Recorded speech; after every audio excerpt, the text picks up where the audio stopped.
It's time for America Outdoors Radio, the show that covers the outdoor scene across the U.S. of A. and the entire continent. Fishing, hunting, conservation, outdoor recreation, and great destinations. We cover it all every week. It's your country, your outdoors. Let's explore it together with your host, John Kruse. Welcome to the show. This is a destination show. We're going to be taking you to Washington State for a bass fishing tournament by the Bass Angler magazines. That's the BAM Bass Angler Tournament Trail. It's a pro-am. We'll tell you more about that in a minute, but first, we've got some outdoors news. The biggest news of the week is the fact that our public lands are no longer for sale. As you may recall, we had a conversation with Andrew McKean with Outdoor Life recently about Senator Mike Lee from Utah, who had introduced a proviso into the Senate budget bill that would sell off somewhere between 250 and 280 million acres of Bureau of Land Management land and U.S. Forest Service land in 11 western states. Writing for Outdoor Life again, Andrew McKean says that Senator Mike Lee withdrew his proposal to sell off these lands to help balance the federal budget. In a statement issued by Lee's office, he said that because of the strict constraints of the budget reconciliation process, he was unable to secure clear, enforceable safeguards to guarantee that these lands would be sold only to American families, not to China, not to BlackRock, and not to any foreign interests. Lee's proviso was facing overwhelming opposition from every Democratic senator and a growing number of senators in his own party. Not only that, the continued pressure from a broad and vocal coalition of rural hunters, suburban hikers, livestock producers, Main Street business owners, anglers, climbers, and whitewater rafters made the difference. That's according to Randy Newberg, a very well-known public lands advocate from Montana. Newberg singled out the work of New Mexico Democrat Martin Heinrich for his ability to keep all of the Democratic senators aligned against the bill, and also for working across the aisle to convince several Western Republican senators to do the same. So that's a big win for all of us who love to recreate on our public lands. Next, from Fox News, you've heard of the Take Me Fishing campaign, right? Usually involves a kid asking an adult to take him fishing. Well, this has been put on since 2012 to the Recreational Boating and Fishing Foundation. However, Senate DOJ leadership and the Take Me Fishing campaign included both social and digital media, as well as ads on Walt Disney Company branded streaming services, as well as mobile fishing units that cater to urban communities and underserved audiences. However, Senate DOJ caucus chairwoman Joni Ernst from Iowa says today's catch of the day is Washington waste. The grant funding used by the nonprofit came under DOJ scrutiny when Ernst discovered a contract with Disney worth $1.99 million, plus hundreds of thousands of dollars in SEO consulting and $5 million paid to a Minnesota Creative Media Department agency. $2 million to Disney, $5 million to an ad agency. Are you kidding me? I could have offered 2 ads on this show airing on 140 plus stations around the nation, plus interviews on a regular basis for just $10,000 a year. Clearly, I've been barking up the wrong tree, but it looks like that tree has been cut down. Several of the RBFF executives are paid from the mid-$100,000 and up. Grant funding this year will be cut by $26 million. Not everyone agrees. Matt Grunn, president of the Marine Retailers Association of the Americas, told Fox News Digital he was disappointed in the Interior Department's decision to terminate the grant. In his words, RBFF's work was pivotal to enhancing the recreational boating and fishing industry's recruitment, retention, and reactivation efforts. And turning from Washington, D.C. to Greenland, of all places. If you want to spend $25 through the Worldwide Trophy Adventures Hunt Sweepstakes, you've got a chance at going on a Greenland Kings Hunt for 2, which includes $3,500 worth of Aves hunting gear.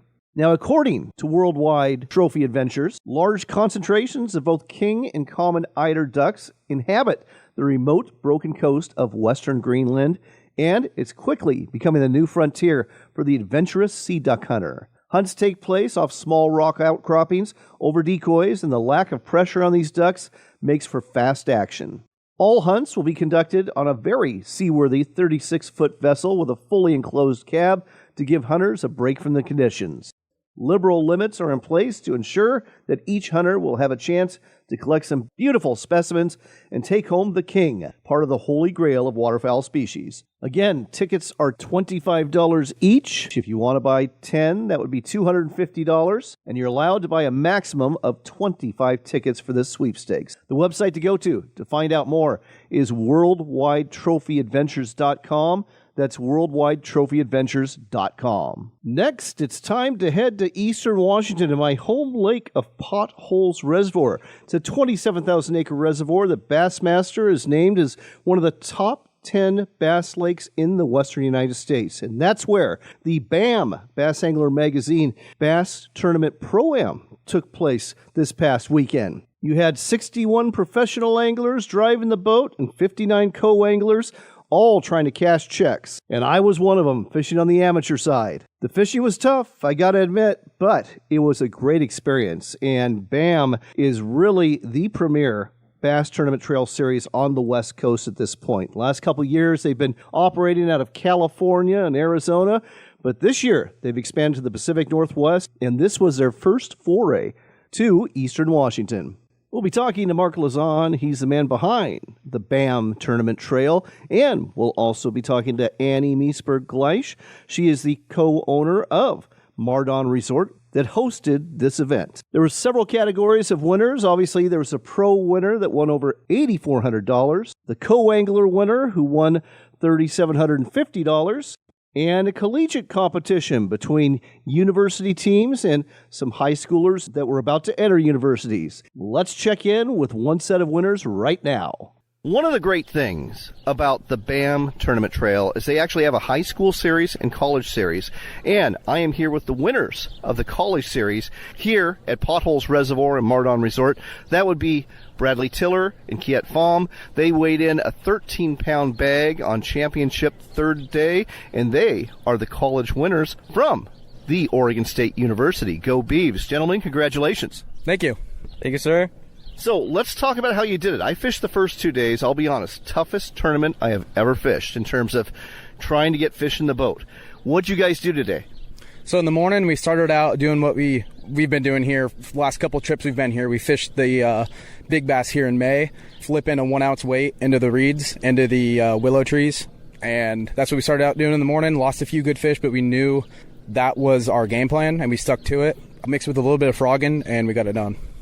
You know, it's interesting. I was tossing a frog both days, couldn't buy a fish. You guys did okay.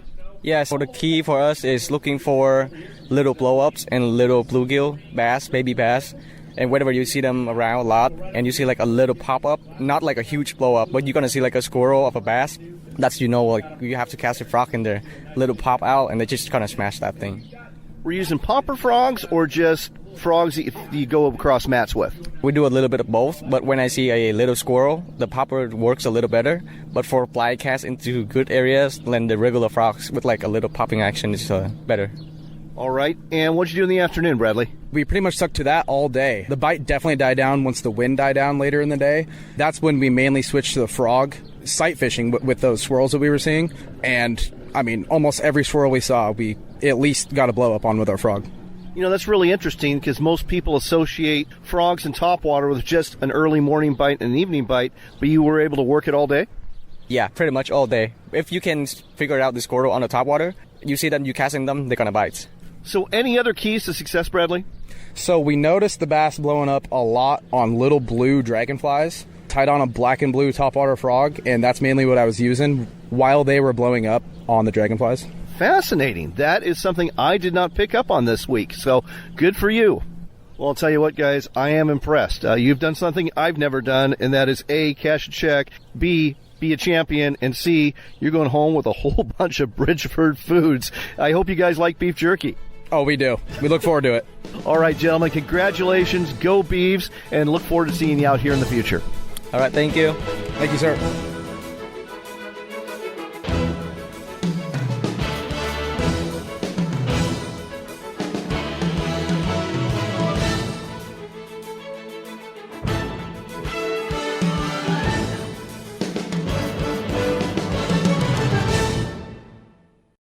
Do you love to fish? Do you love to eat fish? Well, if you do, you know how important it is to have something to keep things sharp. Now, in the boat, it might be something to keep your hook sharp, like maybe the pocket knife sharpener from Work Sharp, which also works just fine along with the guided field sharpener for keeping fillet knives sharp. So when it comes to cleaning those fish you catch for the day, you can get that done in a hurry. And let's not forget, back at the house, when you're preparing those fish for a meal, that's when you want to have a kitchen knife sharpener, and there's several electric ones available. You can find them all at worksharptools.com, which lists all sorts of both manual and electric sharpeners you can use in the kitchen, in the shop, or in the field. Sharp hooks and sharp knives make for a happy day on the water, so get your sharpener today at worksharptools.com or look for these products at quality sporting goods stores and hardware stores near you. Modular. When it comes to getting the most out of your Camp Chef 2-burner propane stove, that's the word to use. Sure, you can cook directly over either burner with a pot or pan, but how about putting a grill box on to serve up burgers, steaks, or chicken? Put a griddle on to cook up your breakfast. Pizza? We've got that covered too with our pizza oven that you place right over the stove. Whatever you're cooking while camping or at home, Camp Chef has got you covered. Find out more about modular stove accessories at campchef.com today. Come explore the Dalles in Oregon for outdoors fun. Hike amongst the wildflowers, bike our riverfront trail, or visit the Gorge Discovery Center where you can enjoy a live raptor display, or even check out our National Neon Sign Museum. But don't forget the fishing. We've got salmon, steelhead, bass, walleye, and monster-sized sturgeon waiting just for you. When the day is done, tell those tall tales at one of our wineries, breweries, or restaurants and plan your next adventure. Find out more at explorethedalles.com.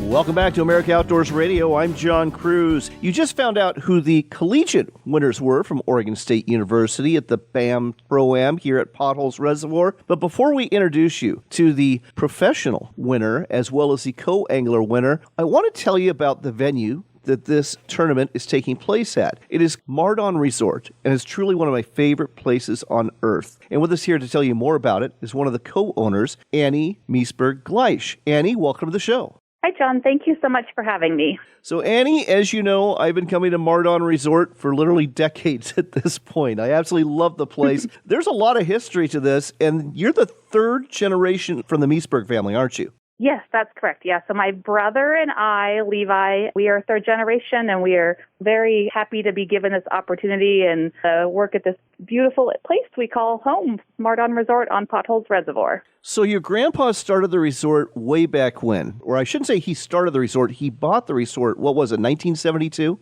Yes. So my grandma and grandpa came over from Seattle for, I believe, a weekend fishing trip. They heard about the fishing on Potholes Reservoir. My grandpa was an avid fisherman, so they came over to check it out, and he kind of just fell in love with the area and the place. So, yeah, he then made efforts to kind of see about purchasing it, and he was not the first owner. There were, I think, 3 or 4 owners prior, but yes, they did purchase it in 1972.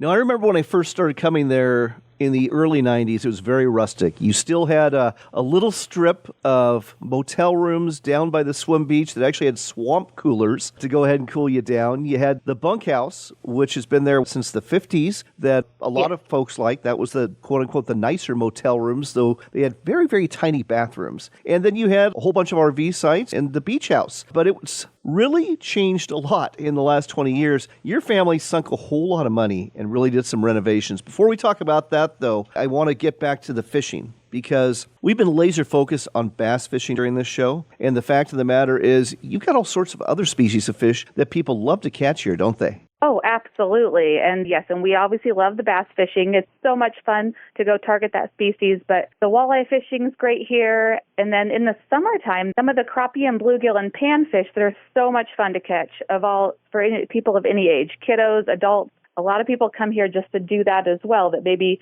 do not have access, to the bass fishing back in the sand dunes or just need to shore fish or something a little bit easier to do with smaller kiddos too. Well, and if you're a guest of MarDon Resort, you get a little wrist tag and you can go fish down off the docks. And both the crappie and the bluegill bite has been very good lately, hasn't it? It really has. It's been a great spring, early summer so far.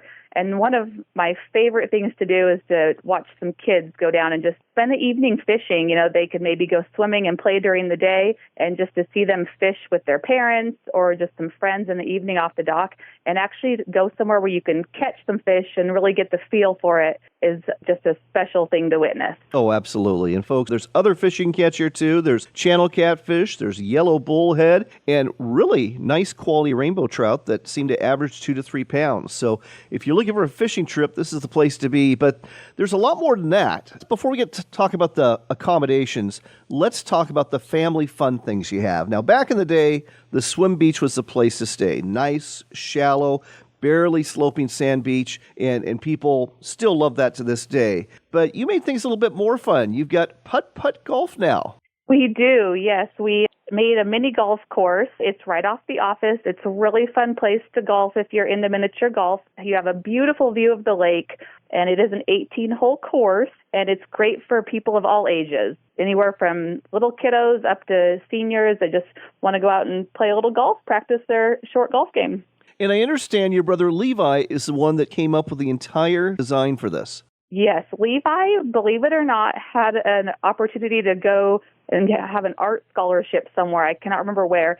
And he did not go down that road in life. He went down the baseball road, but he is extremely artistic. And he spent, I would say, maybe even up to 2 years kind of drawing this out, researching how to build it, how to design it. And he kind of wanted to make a challenging course so it's fun for adults, but also fun for kids. And he did an amazing job. People think we had it designed by somebody who makes miniature golf courses. We did not. It was literally Levi's brainchild. He did a great job. And some holes are easy, other ones extremely challenging, but it's a lot of fun. And whenever we have guests and we bring them to MarDon, we always take them for a round of putt-putt golf because that's just a ton of fun. Let's turn to the accommodations. So you've got some tent sites, but the RV sites, you completely renovated them and you expanded your property to go further to the west.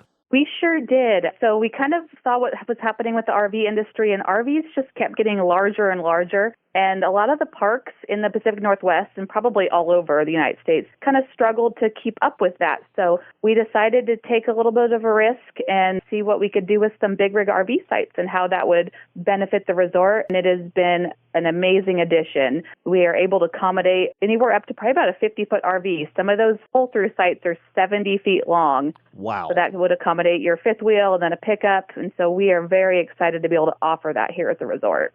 And let's talk about your roof accommodations. Now, the swamp cooler strip is long, long gone, and the bunkhouse is gone as well. But let's talk about the park cottages. That was your first modernization back in the early 2000s. I fell in love with them, and you've built a whole bunch more of them, and they are heavily rented to this day. Yes, absolutely. So we started with 3 and then added more. So now we have up to 10, and they're kind of placed in different areas of the resort because we do like to offer people that maybe have an RV, but their family members need a place to stay so you could be close to each other. And they are just fantastic. They all have a really great view of the water. They all have kitchens, barbecue outside, very comfortable family living. Oh, yes. And you don't have to miss your television. They've all got a nice satellite TV in there. They've got a covered porch. They've got great views of the sunsets. And the sunsets in the summer at MarDon Resort are absolutely epic. Okay, let's talk about the camper cabins. That's kind of like the KOA style or state park style cabins. Yeah, exactly. So they're pretty much kind of a step up from tent camping. They are very affordable. You do bring your own bedding, so they're just bring your sleeping bags in. They have AC and heat, which you really need AC this time of year here. And they also all have a view of the water. They all have a small little convenience kitchen and then a barbecue. And they are located close to restroom buildings. They do not have restrooms inside, but they are just a short walk to a restroom/shower facility. Last but not least, we've got to talk about the newer lake cabins. Yes, we are loving our lake houses. So the lake houses are a 2-bedroom, 1-bathroom, small house. They have a full kitchen, a living room area with comfortable couches and a large TV, and then they have a king bed in one bedroom and then 2 twin beds in the other. And they once again all have a view of the water, and they all have barbecues outside, and then like I said, the full kitchen inside. So you pretty much just need to show up, bring your food, and you're good to go. You're set for the weekend. Two other things that I should mention that I'm not going to give you time to talk about, Annie, is number one, the store, all sorts of fishing tackle, and just about everything else you might need during a stay at MarDon Resort, you're going to find there, and the beach house. It is a great little restaurant and bar and grill. There's ice cream there for the kids. There's a menu that's got just about anything you're going to want to enjoy, and they've got wonderful staff there too. As a matter of fact, 5th of July, for you Saturday listeners, if you just happen to be in the area, you've got something going on tonight, don't you? We sure do. We have our karaoke that kicks off at 7 p.m. and then our fireworks out over the lake. There you go. It's MarDon Resort. Definitely a great place to stay, not just for bass tournaments. Come on out here, have some fun. There's a golf course nearby too. MarDonResort.com is the website to go to. Again, MarDonResort.com. Thanks, Annie. Thank you so much, John.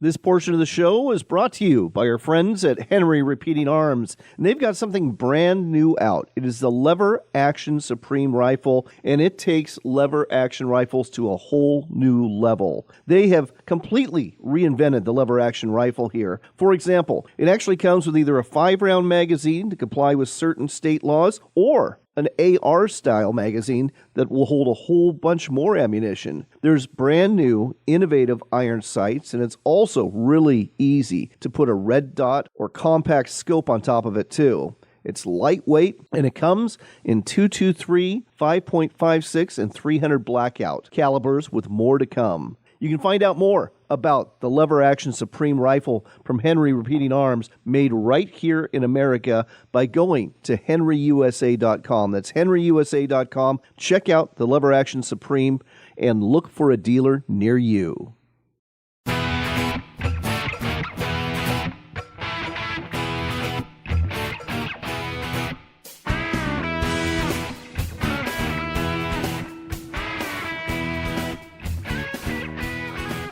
You're back in with America Outdoors Radio. I'm John Kruse. Today is Championship Sunday, and 10 anglers, in terms of co-anglers and pro-anglers, went out in the waters of Potholes Reservoir, and they've come back, and we are talking to the co-angler winner. That would be Derek Eggemann from Bothell, Washington. Derek, congratulations. Well, hey, thanks a lot. Appreciate it.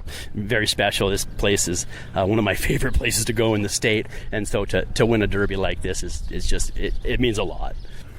Derek, you have definitely fished tournaments yourself as a boater. You're part of the Washington State Bass Federation. What made you sign up as a co-angler for this one?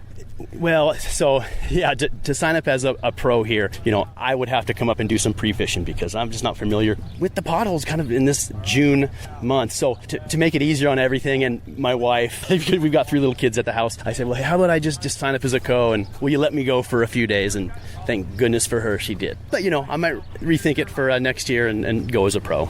Absolutely. So let's talk about your impressions of this tournament. You and I have both fished quite a few tournaments here at Potholes Reservoir from a number of different circuits.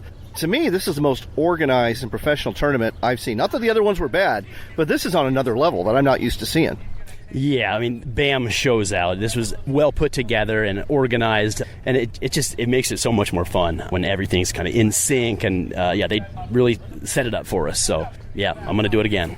Let's talk about your days. Day one, who were you with? How did it go? Yeah, so I fished with Bill Pontine day one. Now, he's from California. This was his first trip up here, so he was kind of coming into it blind. So day one, we kind of run up to some of his stuff that he had found in pre-fish, and we caught some fish, and then, expanding on that, I kind of was doing more of a finesse approach and started catching a couple fish, and then we kind of migrated in a different direction and ended up kind of putting a little something together. So yeah, had a great time day one with Bill. I owe him a lot because when coming over here, I was going to sleep in my little camper in the back of the truck, but he offered to let me stay in one of these nice park cottages. Yes. Wow, good for you. That is a great pro to be with. All right, day two, who were you with? How did it go? Yeah, so day two, I drew Cy Floyd. Cy's from the east side and very familiar with the water. So, boom, we get out there, and he is running Falcon boat of his like a roller coaster, taking us to all the spots. And every spot we went to, there was fish on it. We caught them mostly on a topwater bait, and they were hitting it really good. All right, and let's head to Championship Sunday. You were with one of the leading anglers today, weren't you? Yeah, fortunately, they pair the pros with the co's, depending on what place you're in. So going in today with the lead, I did get to go with Daryl, who really hammered him, obviously Friday and Saturday with 18 pounds a day. And we went out, and it was a pleasure. He's a very, very good angler. And he went to his spots that he had caught him before and kind of picked them apart. And we started putting a limit together. I don't know, about midday, we ran to another side of the lake, and they started eating the frog really good. And I caught my big fish of the bag, a 4.5 pounder in a couple feet of water on a topwater frog, and so that's just magical. And that's so counterintuitive, because conventional wisdom is the frog is a morning bait, it's an evening bait, and in the summer the fish are going to move away from shore, but that's not what happened with you at all. Yeah, and these frog bites I don't want to say few and far between, but they were spaced out. So it's not like we're just catching fish after fish. But at one point I kind of said I'm going to keep this frog rod glued in my hand, and was able to pick off a few more before had to make it back to weigh-in. Well, Derek, congratulations on being the co-angler champion. Quite an honor indeed. Stiff competition with 61 boats and 59 co-anglers. So you stood out. You did great. Enjoy the check you're going to get, and put that trophy somewhere prominent in your house. Oh, you bet. Hey, I appreciate your time. And like I said, looking forward to coming back to Potholes here in a couple weeks. Next up on America Outdoors Radio, we have got the professional winner of the BAM Pro-Am at Potholes Reservoir. That would be Mike Matkowski out of Richland, Washington. Mike, congratulations. Thank you. I appreciate it. This was tough fishing. I mean, you're very familiar with this lake. So am I. And the weights were really further down than I expected. Yeah, I agree with that. I thought I was going to fish bigger weights. I thought there'd be a better frog bite. I thought the fish would be more concentrated. They were one here, one there. And that made me do a lot of running, a lot of picking, a lot of junk fishing, literally all over the lake, except for above the power lines in Crab Creek. I stayed out of that area. So let's walk through your 3 days. Day one, what was your strategy? How did it work out? Well, day one, it worked out actually well, because in the morning hours, even though we had a bad draw, I got on some good fish quickly. So by 10 o'clock, I felt like I had enough for day one, and so I did go back and fish some stuff that was kind of iffy. And as it turns out, some of it did help, but others I just forgot about the rest of the week. So I thought I managed my fish really well on day one, which I think showed on day two, coming back with a bigger bag on day two. So what were you fishing these 2 days? I was fishing a lot of deeper points, a lot of weed lines, beaver huts, drains, and some of the main channel stuff, which around here anymore, as everybody knows, is that purple loosestrife and equisetum and all kinds of other nasty weeds. It's holes in that stuff. I fished a lot of different stuff. I've even fished and caught fish in places like old beaver huts where there's still a hole there from when they packed up and moved. Interesting. And so what kind of lures were you using?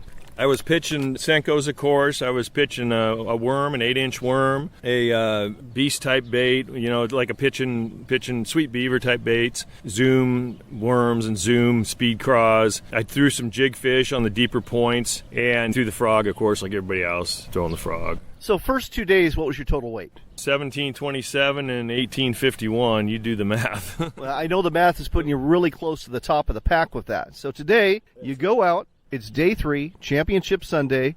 What was your strategy, and what happened? Well, my strategy today was to start in the area of the lake that had been the most productive. I hope that there were still some around, and there were still some around.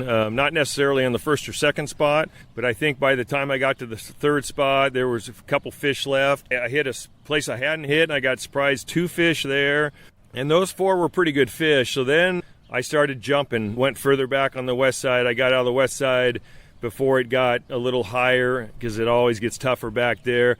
Then I went to the middle lake, and we improved our bags back there. There's less people in the middle lake both days, the first 2 days. I thought that was primarily because of the wind, maybe. Yeah, it was really windy the first day. Not so much the last 2 days. No, it wasn't bad at all yesterday. Today it was dead calm after the morning heating, wind dissipated. So today was less of a reaction bite, which I think hurt a lot of guys. Didn't really change anything when it comes to pitching and, throwing smaller baits. Senkos you could throw in 110 degrees, right? So, yeah, that didn't change my plan much, the wind. So what was your total weight today? 1627. And that was enough to make you the champion of the BAM Pro-Am here at Potholes Reservoir. I'm sure you're looking forward to one heck of a check here. I'd hope so. I mean, I was pleasantly surprised by a $250 from BBT for the mounts for my electronics, and the big fish on day 2, $570, or I might have exaggerated that too, but I guess that's a couple $100 too, so I did well. Yeah, you did, and you're going to have several $1,000s as the winner of this tournament. Any sponsors you'd like to thank? I would like to thank Gary Dobbins. He's now with GSM, but they're still Dobbins Rods, and he's the man behind it, regardless of who the corporation is. Gamma line, they've always sponsored me. Great line. I use their fluorocarbon braid and everything else. A new company called Drink Crazy. It's David Swenside brought them to America. I'm on their pro staff now, and those are my 3 big ones. And really, I'm not on Skeeter's pro staff, but I feel like I am with the Willie. I mean, those guys take care of me, and Russ does too. They both support the program. Russ gave up his permit. Either one of them goes out of their way to take care of the anglers and keep them on the water, and Willie works hard to keep me on the water. That's no joke. Willie Nelson is the owner of Nixon's Marine, located in Pasco, Washington. He sells bass boats, especially Skeeter bass boats and more. And Russ Baker is the owner of Limit Out Marine, with locations in the Spokane Valley and Pacific in western Washington. They're both great guys, and they both put on some really good tournaments on their own, too. So if you want to check out the bass fishing scene in Washington State, go to the WDFW webpage, look for the events, and you can find all sorts of tournaments that are happening all over the state. But few as big or more professionally run than the BAM Pro-Am that we just had here today. Mike, congratulations on a big win. Thanks, sir. I appreciate it, and you're absolutely right. This is a great tournament, great one to win, big win for me. Highlight.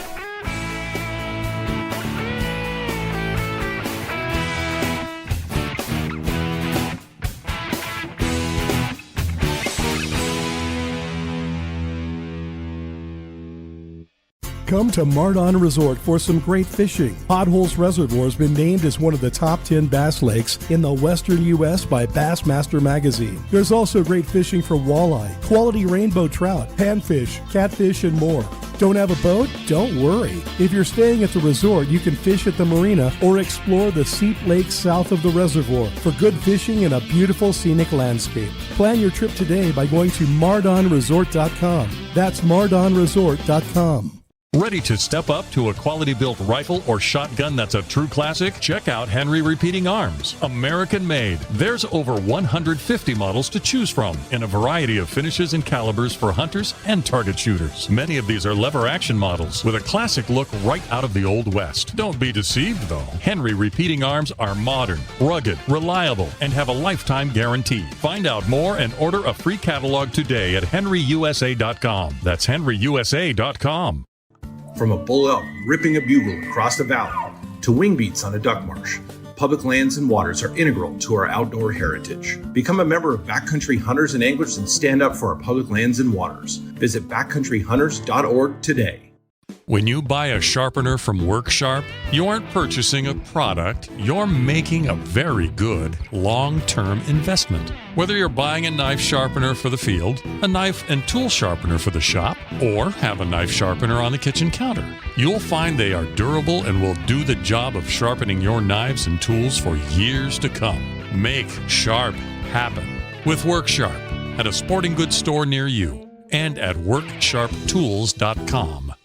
John Kruse here, looking to improve your bottom line as a business that caters to outdoors enthusiasts. You can do so for a very cost-effective price by advertising on America Outdoors Radio. I will tailor a marketing campaign for you, reaching hundreds of thousands of listeners every weekend, tuning into our show on 135 stations in 33 states. We've got a sponsor opening right now, so contact me through my website at AmericaOutdoorsRadio.com, and let's talk about helping you.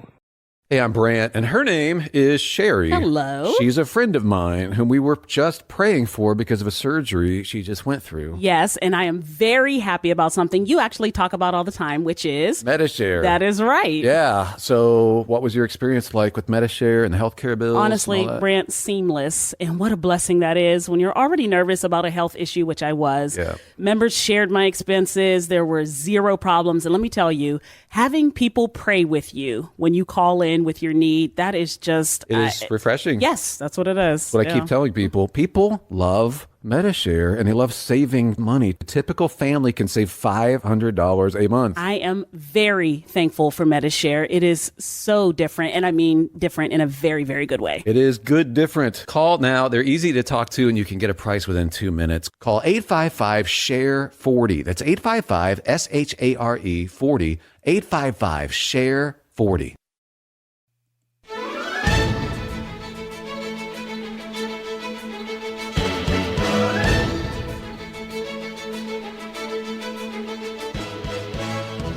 Welcome back to America Outdoors Radio. I'm John Kruse. We are broadcasting from MarDon Resort. That's at Potholes Reservoir in eastern Washington. Potholes Reservoir has been named one of the top 10 bass fishing destinations in the American West by Bassmaster. And one person decided to take advantage of that. That would be Mark Lassagne. He's with the BAM, Bass Angler Magazine, Bass Angler Tournament Trail. And he brought a wonderful tournament out here. Mark, welcome to the show. Oh, thank you, man. So great to be here. Just had a great time here at MarDon. What an amazing lake. You know, I'm going to say it didn't fish as good as it could have, but these guys still wrecked them. You know, I think on a good day, I mean, this lake is good on a bad day. So, and I can't imagine what it'd be like on a good day. It is something else. It's a 27,000-acre reservoir. There's all sorts of sand dunes. There's channels to fish. There's rock to fish. It's got a little bit of everything. And it's got both largemouth bass and smallmouth bass on top of that. So we had 61 pros. We had 59 co-anglers, amateurs fishing on the back of the boat. And it was some hard fishing in terms of just grinding it out, because you have your pre-fish days, then you have your tournament days. And I don't know about you, but I was dog tired by the end of day 2. Oh, you know, for sure. Well, I mean, every day we're getting up at 2:30 in the morning, you know, to do boat check and, you know, get these guys out, get everything, you know, finished up. And then after we get everybody out, we run out and take pictures. So unlike a lot of tournament circuits, we're a media organization also. So, you know, really we're interested in getting a good story, doing a good show, and getting a lot of pictures for these anglers and help them promote themselves. Well, the co-angler champion, he took home a check of $3,700, and the overall champion, Mike Matkowski, he took home over $8,400. That is quite a paycheck. Yeah, that was great. You know, it feels good to write those checks and give these guys that money, you know, and see them do well. You know, besides the money, we give away some great hardware. So the money spends, but the hardware stays around forever. Absolutely. And I've got to tell you, I have fished quite a few tournaments out here at Potholes Reservoir from a number of different organizations, and they're all good. They're all fine. But you bring bass tournament fishing to a whole higher level. It's like, you know, I'm used to fishing single A, double A ball, and all of a sudden, this is a major league sort of tent. Not major league fishing, but I mean, it's like being in the majors. And it's just high quality tournament you put on. Well, thank you. You know, I appreciate that. I've been fishing tournaments for a long time. I fish Bassmaster and MLF both, and I see how they run their tournaments, and that's how I want to run my tournaments and have them come out. I want these guys to have a professional experience, you know, almost, you know, nothing ever goes off without a hitch, but pretty close. You know, everything goes smooth. We do really good job at fish retention, you know, keeping the fish healthy. We have a release boat. We have a circulation system in our tanks, so we do everything we can to provide a great professional experience for the anglers and also environmental experience for the fish. Absolutely. So let's talk a little bit about the Pro-Am. So again, you have professional anglers, and they're the ones that have the boats. They're the ones fishing in front of the boat. And then you have the amateurs, the co-anglers. They're fishing from the back of the boat. And there's a little etiquette involved with this too. You know, what are some things co-anglers should not be doing? You know, the co-angler should have respect for the pro, and also the pro should have respect for the co-angler. We shouldn't be casting over each other. The co shouldn't be casting over the shoulder of the pro, and the pro shouldn't be casting over the shoulder of the co. You know, say sees a fish blow up behind him, he shouldn't go throw on that fish. You know, if a pro's throwing a frog and a fish blows up, he should not throw on that fish until the pro's done with that fish. And the same goes with the co-angler. Today I was out filming with Daryl Burkhart and his co, and the co throws it out and gets blown up on a frog. And he throws on it again and again and again, throws on it about 10 times, and then he goes off and throws somewhere else. And Daryl turned around and said, "Do you mind if I throw on that?" So I thought that was really great etiquette, you know, really have respect for each other when you're out there fishing. You know, fishing this as an amateur, I always come out as a co-angler to learn. And every time I fish a Pro-Am, I learn something new. So, and that went along with this week too. And, this is a great way for folks who maybe have just done a little club fishing or maybe never even fished a tournament at all and want to experience it, become an amateur and fish this. Yeah, it's really a great experience. A co-angler, amateur, whatever you want to call him, non-boater, is an angler that does not have a boat, or if he has a boat, he just wants to go fish in the back, either come out. I have 3 things that a co-angler should aspire to. 1 is to go out and have a good time. 2 is to learn. And 3, if you're interested in moving up to the pro level, it's really a great way. Jimmy Reese is a prime example of a guy who fished on the coast side for several years, did real well, and then jumped up on the pro side. Now he's fishing MLF. So it's really a great way to learn. So the BAM Tournament Trail, in the past, it's been based in California, Arizona. Those are the waters that you fished. This year, you brought it to the Pacific Northwest. So this was the first time you've been to Potholes Reservoir. Your next stop is Boardman, Oregon in late July. What's that going to look like? The Columbia River is such an amazing fishery. Guys coming out there in July are going to catch them. The fish are going to be done spawning. They're going to be out chasing shad, chasing bait, when, really could get on an amazing topwater bite for the smallmouth. The smallmouth, they get up real shallow in like a foot of water and bite chatterbaits. So what, a lot of people don't understand is that I've caught them really good on chatterbaits, crankbaits. You can catch them on jerkbaits. You can go out and live scope them. You can fish them on the bank. There's just a million different ways to catch them, and the fishing is really good. Honestly, the Columbia River is probably one of my favorite fisheries, and I live right by the California Delta. And one thing a lot of folks don't know, especially listening across the nation, is the Columbia River, bordering Washington and Oregon State, it is probably one of the top smallmouth bass fisheries in the country, at least in the western U.S. Oh, for sure. So last year we had a Super 60 out there at Boardman, and I think Colby Pearson caught 150 keeper smallmouth. And, wow. And a keeper smallmouth in the Super 60 is 14 inches long.